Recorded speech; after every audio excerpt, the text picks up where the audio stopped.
Hello guys, my name is Hannah Wanjiro and today we'll be looking at logarithms and exponentials.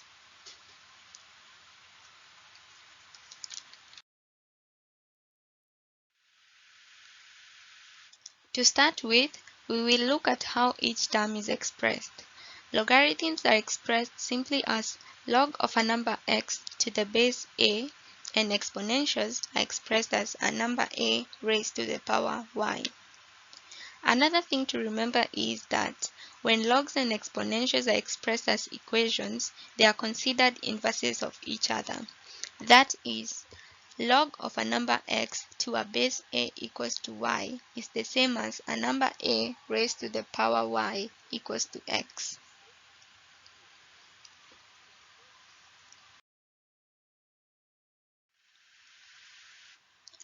Next, we are going to look at their properties, starting with those of logarithms.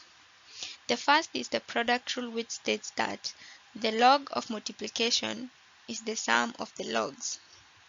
The second is the power rule, which states that the log of a number x raised to a power y is y times the log of a number x. The third is the quotient rule, which states that the log of division is the difference of the logs.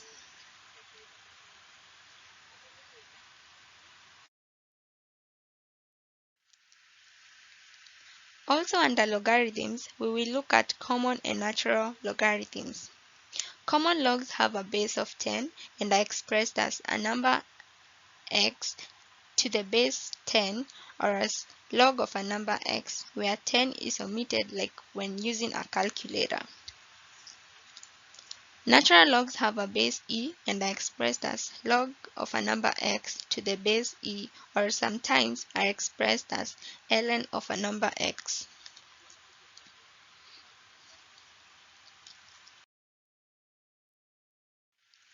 Next, we are going to remind ourselves about the changing base property. If you have a log of a number x to a base b, when changing base, it will be written as log of a number x to a new base a divided by log of the initial base b to a new base a. The introduced base can also be a common or natural log and can be expressed as shown in the table.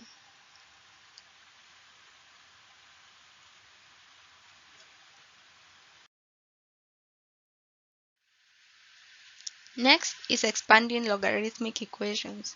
Here we are required to apply properties of logs, thus it is important to learn and remember them.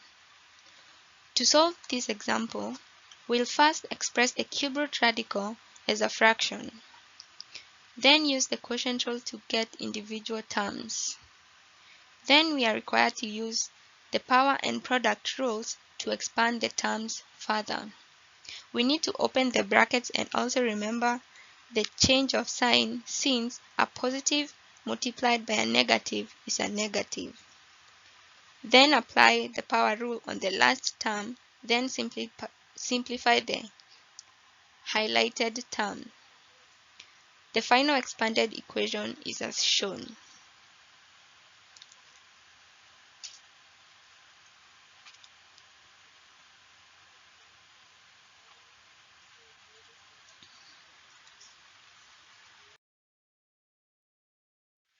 Next is condensing logarithmic equations. When solving this example, we are going to start with the power rule for each term. Then simplify the last two terms as shown. We are then required to combine the last two terms as they are both subtracted from the first term by the use of brackets. Then use the product rule to combine the terms in the brackets. Then use the quotient rule to get the final equation.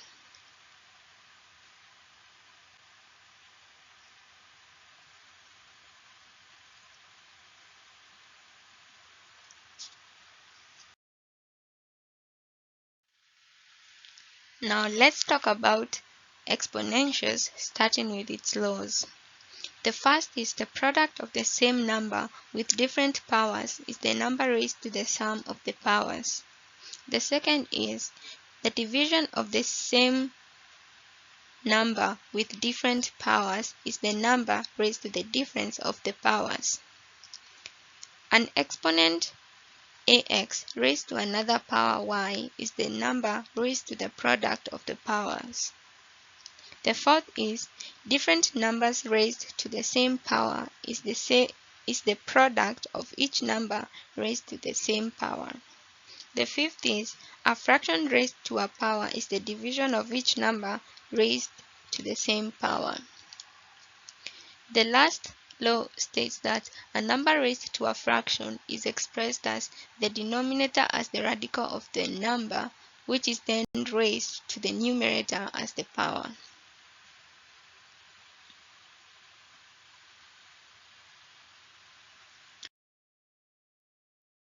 When solving for exponentials, we have to make sure to express the equation with the same base on both sides of the equation to be able to use the laws.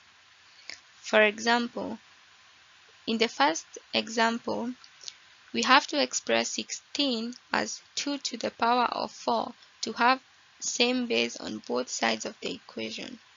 Then form an equation from the powers of each side. Then solve for x. In the second example, since 4 and 15 do not have common factors, we'll have to introduce a log base on both sides. Use power rule to rewrite the equation. Then solve for x by dividing both sides with ln of 4 to get an answer.